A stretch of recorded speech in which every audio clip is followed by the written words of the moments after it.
I never thought I'd find myself in a position where I'd be sitting down to write about my heartbreak. Honestly, life had been pretty good up until that point. My name's Jake, and I was engaged to Tara, a woman I believed was my perfect match. We had been together for 4 years, and everything seemed to be on track for a beautiful wedding in a few short months. I had even saved up for a stunning engagement ring that I thought perfectly captured her spirit. When I finally slipped that ring onto her finger, the joy in her eyes made every penny I spent worth it. But as the wedding date approached, things started to feel different. Tara, who had once been the most affectionate and loving partner, began to change. At first, I brushed it off as pre-wedding jitters. I mean, planning a wedding is stressful, right? But then I noticed her spending more time on her phone, often giggling at texts and quickly putting her phone away when I entered the room. I had tried to ignore it and trust her, but the nagging feeling in the back of my mind wouldn't let go. One night she came home late from what she claimed was a girls' night out. I never thought much of it, but the way she looked that night, a little too put together for just a casual outing, gave me pause. The scent of perfume that wasn't hers clung to her clothes. But when I asked her about it, she just rolled her eyes, claiming I was being paranoid. I wanted to believe her so badly, but I couldn't shake the feeling that something was off. Then, the nail in the coffin came. It was a regular Saturday, and I had planned a nice dinner for us. I decided to surprise her by cooking her favorite meal. While I was chopping vegetables in the kitchen, I heard her phone buzz repeatedly from the living room. At first, I ignored it, but when it buzzed a fourth time, I found myself walking over to see what was going on. I should have known better, but curiosity got the best of me. When I picked up her phone, I saw a message notification from a guy named Mark. Mark. I didn't even recognize the name. I clicked on it and my heart dropped into my stomach. The messages were flirty and intimate, talk of meeting up, shared secrets, and even explicit descriptions of what they wanted to do together. I felt sick to my stomach. I quickly put her phone down, but it was too late. The reality of her betrayal hit me like a punch in the gut. I tried to breathe and gather my thoughts. How could she do this? The love of my life, the woman I was about to marry, was cheating on me. I felt anger bubble up inside me, mixed with a deep sense of betrayal. I could feel my heart racing as I tried to think of what to do next. Part of me wanted to confront her right then and there, but I needed to collect my thoughts. I knew I had to confront her, but how? What would I say? I decided to let her come home and then lay it all out on the table.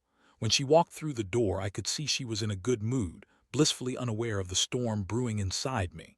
I feigned a smile and tried to act normal, but inside I was a whirlwind of emotions. I waited until we sat down at the dinner table, her favorite meal in front of her, before I took a deep breath and asked, "So, who's Mark?" Her face paled, and for a moment I thought I might have imagined the panic in her eyes, but it was real and it only fueled my anger further. She stammered, trying to come up with an excuse. "Oh, he's just a colleague from work. Nothing to worry about," she exclaimed, but her defensive tone made it clear that I had hit a nerve. I pressed on, demanding the truth, and the facade began to crumble. Tara spun a web of lies, claiming it was all innocent, that they were just friends, that I was overreacting. But I knew better. I had seen the evidence, and now I was in a battle for the truth, for my dignity, and ultimately for my heart. The air in the room grew thick with tension as Tara continued to deny everything, her words spilling out like a desperate plea to cover her tracks. I could see the cracks in her confidence. As she fumbled for excuses, I felt my anger shift to disbelief, and then to a heavy sadness. "Tara, I saw the messages. I know what you've been doing," I said flatly, my voice steady despite the storm inside me. For a moment her face contorted in shock, and I could almost see the gears turning in her mind as she calculated her next move. She opened her mouth to say something but closed it again, trapped in a web of her own deceit. Finally, she responded, Okay, maybe I've been texting him a little, but it doesn't mean anything." A little. I shot back, the bitterness rising in my throat. "What do you think those messages were? Friendly banter. You were talking about meeting up and—" I paused, not wanting to say the words that felt like daggers, "having sex." Her eyes widened and the color drained from her face. "You're twisting this. I was just venting about work. You don't understand how stressful it's been," she retaliated, her voice rising in pitch. It was as if she thought shouting would somehow drown out the truth. You think I don't understand stress? I snapped back. I've been saving for this wedding, working late nights, I thought. We were in this together. My heart ached as I realized how deep the betrayal cut. Here I was, pouring my soul into our future, and she was out there with someone else. As we argued, I felt like I was watching a train wreck in slow motion. Tara's excuses became increasingly ridiculous, sketching a picture of a woman desperately clinging to the remnants of her lies. I couldn't believe the person sitting across from me was the same woman I had envisioned a life with. I wanted so badly to believe she was just confused, but deep down I knew the truth. Tara's tone shifted when she finally realized she was losing the fight. I was lonely, Jake. You've been so busy with work. I just wanted someone who could listen to me, she said, her voice laced with desperation. It didn't mean anything, I love you. In that moment her words felt hollow. I wanted to scream, to shake her and make her understand the depth of her betrayal. You love me. That's rich coming from someone who's been creeping behind my back. My voice trembled, not with rage but with hurt. I had put my heart into this relationship, and she was throwing it away like it was nothing. The confrontation spiraled into a blur of accusations, tears, and a battle of wills. I found myself teetering on the edge of despair and rage. Part of me wanted to forgive her. I could hear the voice of my heart whispering that maybe this was a moment we could overcome. But the other part, the part that felt betrayed and humiliated, was pulling me in the opposite direction. Tara tried to reach for me, her eyes swimming with tears. Please, Jake, I didn't mean for it to happen. I was just confused about everything. The wedding, the future, I didn't know how to handle it. The guilt in her voice was palpable, but it didn't change anything. She had crossed a line that could not be uncrossed. As I walked away from the table, I felt a chill run through my body. I needed space. I needed to think. I couldn't just ignore what had happened, but I also didn't want to act impulsively, driven by raw emotion. I could hear Tara's sobs behind me, but I was too consumed by my own pain to respond. That night I lay awake, tossing and turning, my mind racing through countless scenarios of betrayal and heartache. I kept replaying our arguments, her deflections, her lies. I felt a profound sense of loss, not just for what we had, but for the future I had envisioned with her. I thought of the life we were supposed to build together, only to find that she had already built another life with someone else. As dawn broke, a sense of clarity washed over me. I could no longer reconcile my love for Tara with the reality of her betrayal. She had shattered my trust, and that was something I couldn't overlook. I had a decision to make. I could either fight for a relationship that felt like a shadow of what it once was, or I could reclaim my life and move on from this painful chapter. In those quiet moments, I realized I had to take control. I had to do what was best for me. The engagement ring I had given her, the symbol of my love and commitment, would soon become a reminder of this painful betrayal. I made up my mind then and there. I would take it back. I would sell it, and with that money I would start anew. The morning light filtered through the window, but I felt no warmth.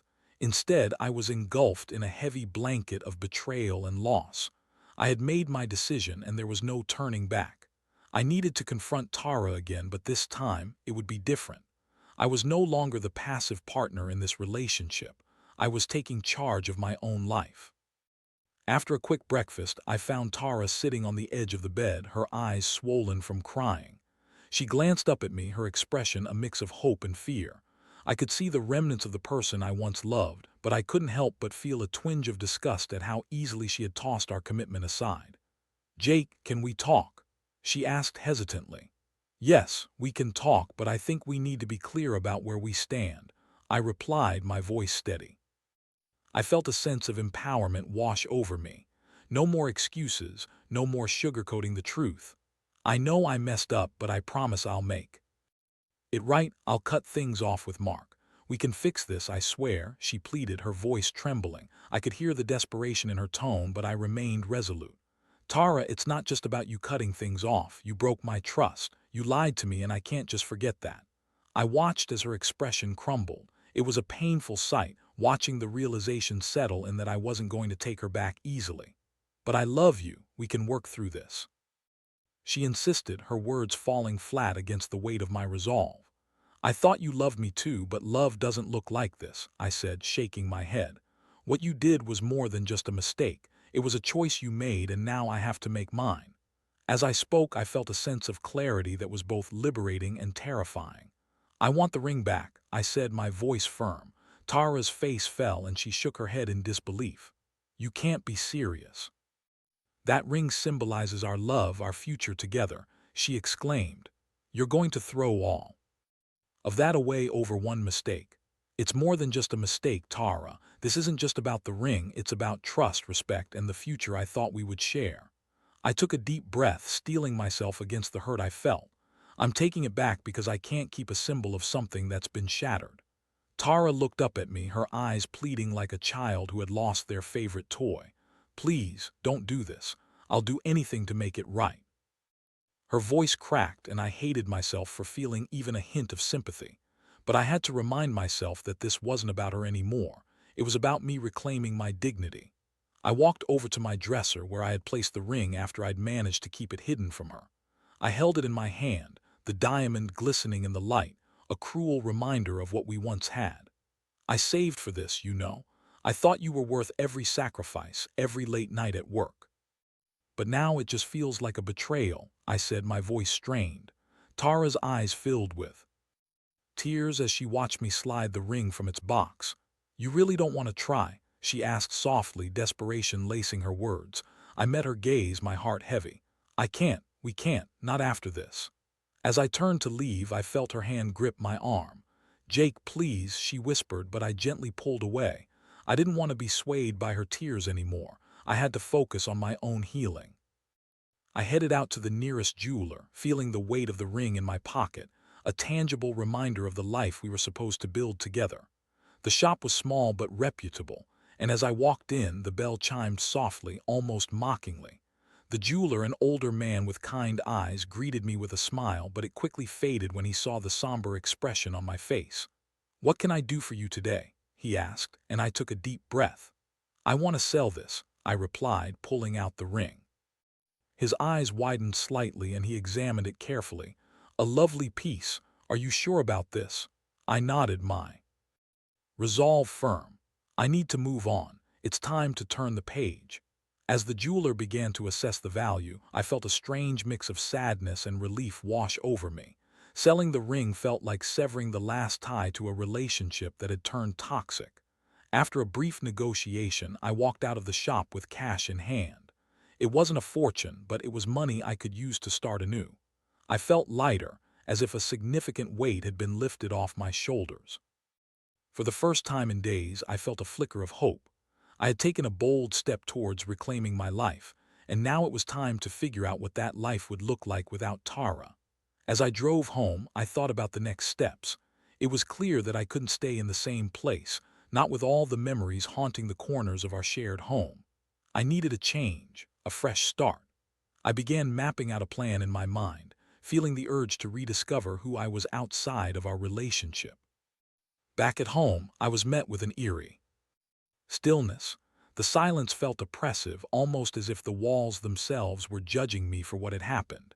I stood in the doorway of the living room, the remnants of our life together hanging like ghosts in the air.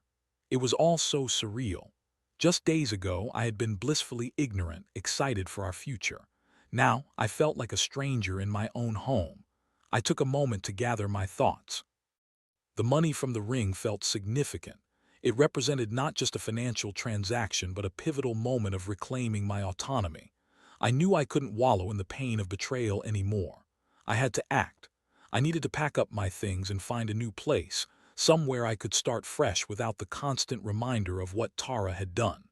With a deep breath, I began to move around the apartment, gathering my belongings. Each item I touched seemed to carry a memory. The framed photos of us laughing on vacation, the little mementos she had collected, and even the wedding planning materials scattered around the living room all bore the weight of our shattered dreams. I felt a pang of sadness, but steeled myself against it. I had to focus on moving forward. As I packed, I could hear Tara in the other room, her muffled sobs breaking my concentration. It was a harsh reminder of the emotions swirling between us. I knew I had to confront her one last time. I couldn't just leave without saying anything.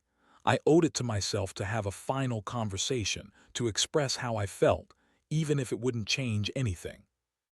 When I walked into the bedroom where she was sitting on the bed, her face was buried in her hands. The sight broke my heart, but I pushed those feelings away. "Tara, we need to talk," I said, my voice steady but gentle. She looked up, her eyes red and puffy.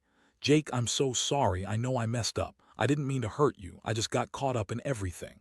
She reached out, but I stepped back, needing distance. "I need you to understand something," I said, trying to keep my emotions in check. "I didn't just lose trust in you. I lost a part of myself in this relationship. I thought we were building something real, and I don't know if I can ever feel that way again." Tara's face fell, and I could see the realization hit her like a freight train. "I know I've hurt you, but please, let's try to work through this. I can change. I want to change," she pleaded, desperation creeping into her voice. "Change doesn't fix betrayal, Tara. What you did isn't something I can easily overlook. I don't want to spend my life wondering if you're being faithful or telling the truth." I shook my head, feeling a mix of sadness and anger swell inside me. "I don't want to be in a relationship where I have to constantly question your loyalty," I continued. "I'm packing my things and moving out. I think it's best for both of us." Her reaction was instantaneous. "You can't just leave. What about everything we've built together? What about our wedding?" She cried, her voice tinged with panic. The raw emotion pouring from her was heartbreaking but also infuriating. She was fighting for something she had already destroyed. "It's too late for all that," I said, my voice firm. "You're right, we did build something beautiful, but you tore it down. I can't stay here and pretend everything is okay. I need to find my own path now." As I began to walk away, Tara's voice broke through. "Jake, I love you. I made a mistake, and I'll spend the rest of my life making it up to you." Her words echoed in the room, but they felt empty. I had once thought love was enough to overcome any hurdle, but now it felt like a distant memory, lost in the wake of betrayal. "I'm sorry, but love isn't enough when trust is gone. I have to take care of myself first." I turned and left, my heart heavy but resolute. Over the next few days, I threw myself into finding a new place to live. I couldn't afford much, but I found a small studio apartment in a decent neighborhood. It wasn't glamorous, but it was mine, and that felt liberating. As I unpacked in my new space, I realized how much I had been missing my own independence. I had been so wrapped up in Tara and our plans that I had lost sight of who I was as an individual. I had hobbies that had fallen by the wayside, a passion for painting that I hadn't indulged in for years, and friends I hadn't seen in what felt like an eternity. I started to reach out to those friends again, inviting them over and reconnecting. One evening, as I sat with a few close pals, I found solace in their laughter and camaraderie. They had no idea what I had been through, but their presence reminded me that I wasn't alone. I had a support system, and I was ready to lean on them as I navigated this difficult time. As the days turned into weeks, I began to feel a sense of normalcy return. I started painting again, using it as an outlet for my emotions. Each brush stroke on the canvas felt like a release, allowing me to channel my pain and anger into something beautiful. It was a cathartic process, one that helped me reconstruct my identity piece by piece. But even as I settled into my new life, memories of Tara would creep in. I would occasionally find myself staring at my phone, wondering if I should reach out, if I should check in on her, but then I would remind myself of the betrayal, the lies, and the heartache. Each time I thought about it, I felt a sense of pride in how far I had come. I was healing, and I wouldn't let the past drag me back down. I knew that the road ahead would still have its challenges, but for the first time in a long time, I felt hopeful. I was learning to love myself again, and that was the most important step I could take. Weeks passed, and life in my new apartment began to feel like a fresh start rather than a pit of despair. I filled my space with paint splatters and the smell of fresh coffee, an atmosphere that was entirely my own. I started getting into a routine, waking up early, grabbing a cup of coffee, and dedicating time to my art. It felt exhilarating to reclaim my mornings, unshackled from the weight of Tara's betrayal. Despite the progress I was making, there were still moments when the memories would resurface. I'd pass by a restaurant where we had shared countless dinners, and I'd feel a pang of nostalgia.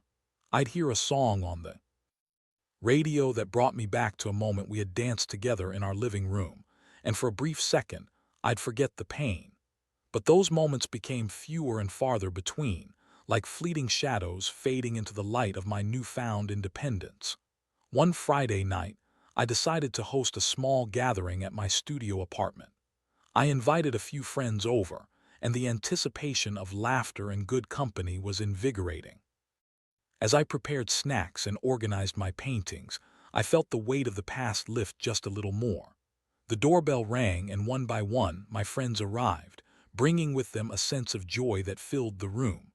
As the evening unfolded, we shared stories, laughed until our stomachs hurt, and reminisced about old times. The warmth of their presence reminded me of who I was before Tara had entered my life. I felt alive again. It was a stark contrast to the loneliness I had experienced in the wake of my breakup. In the middle of the festivities, someone suggested we play a game.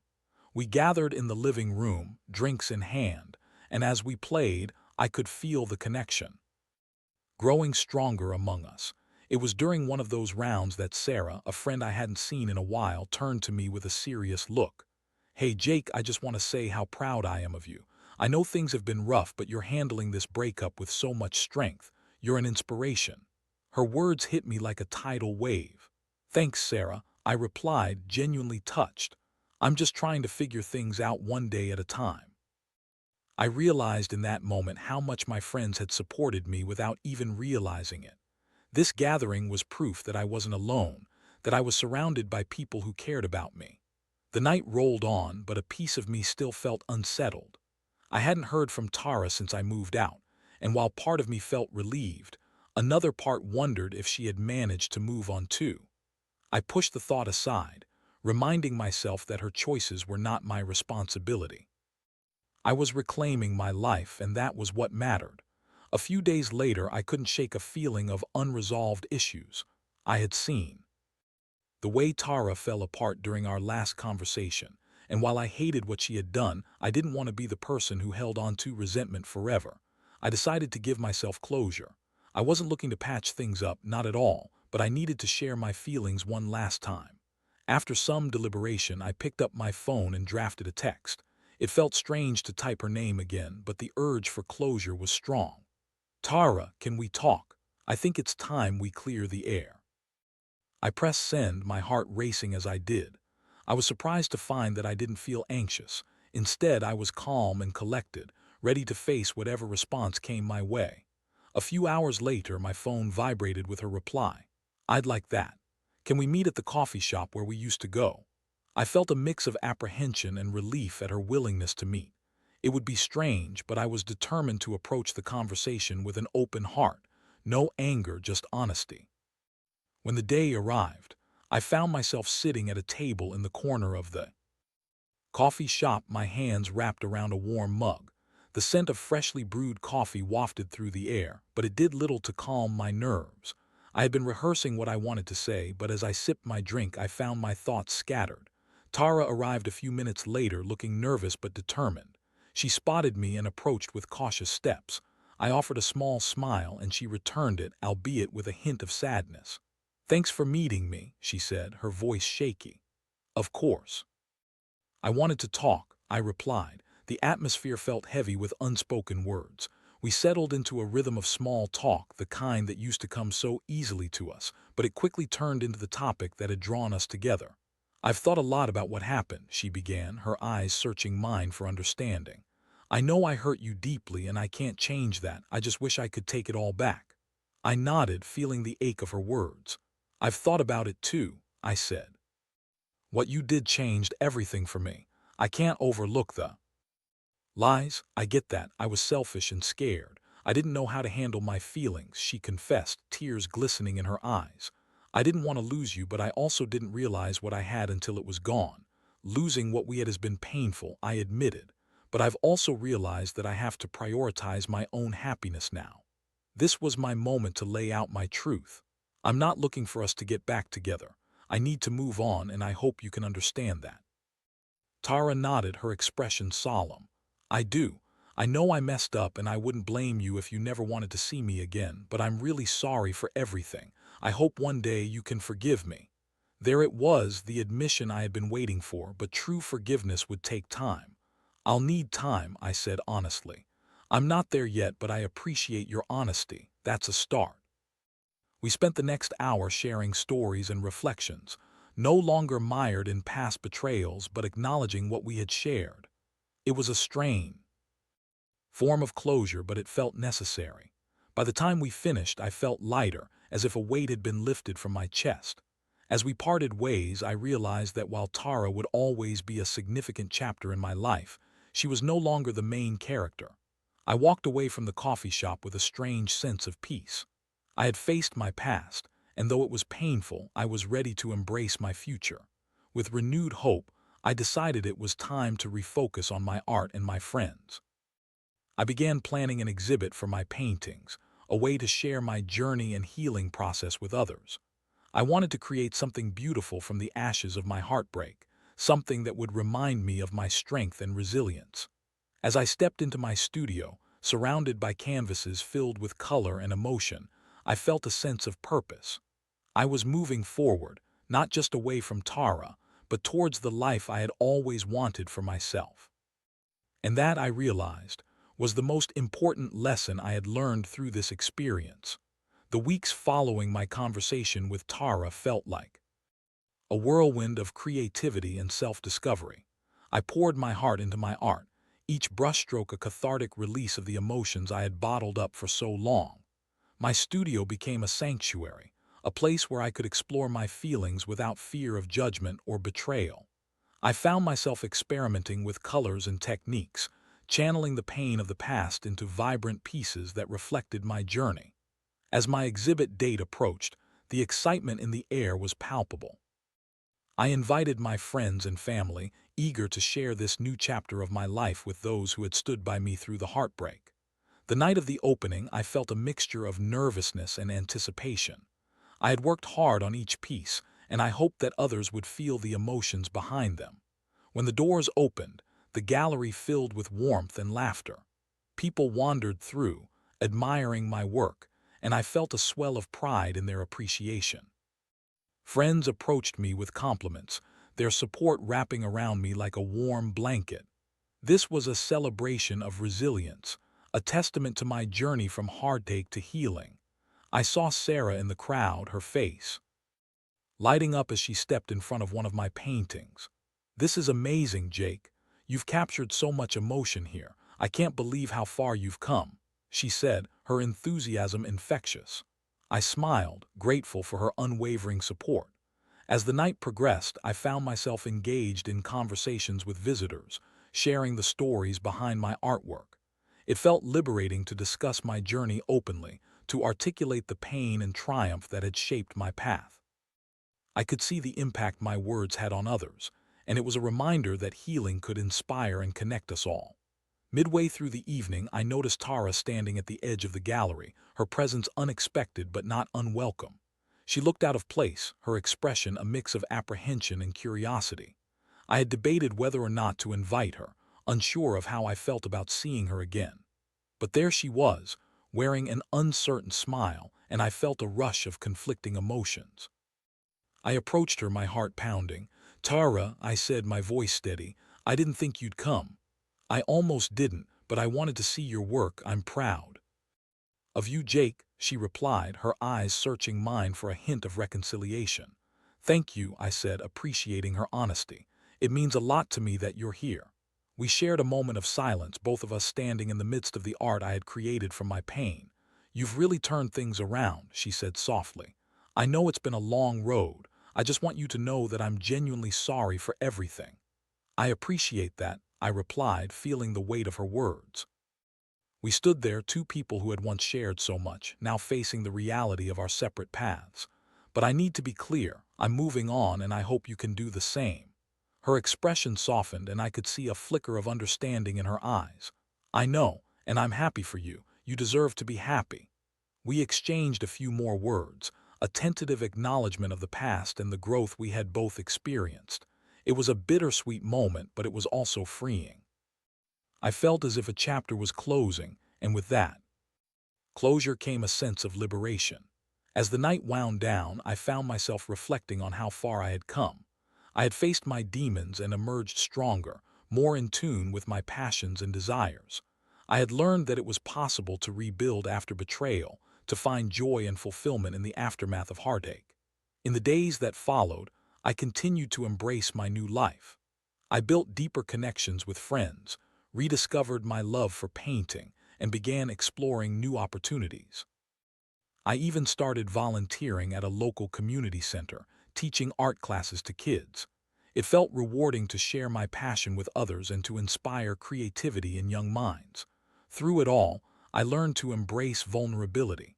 I understood that it was okay to feel pain, but it was also essential to honor the love I had for myself. I learned to forgive, not just Tara, but myself for the choices I had made and the trust I had given. Looking back, I realized that while betrayal had shattered my world, it had also opened doors to growth and healing. My experience had taught me resilience and the importance of self-love. As I stood in my studio one quiet evening, paintbrush in hand, I felt a sense of peace wash over me. I was no longer defined by my past, but instead shaped by the choices I made moving forward. I was ready to embrace whatever life had in store, knowing that I had the strength to face it all. And that was the most liberating realization of all.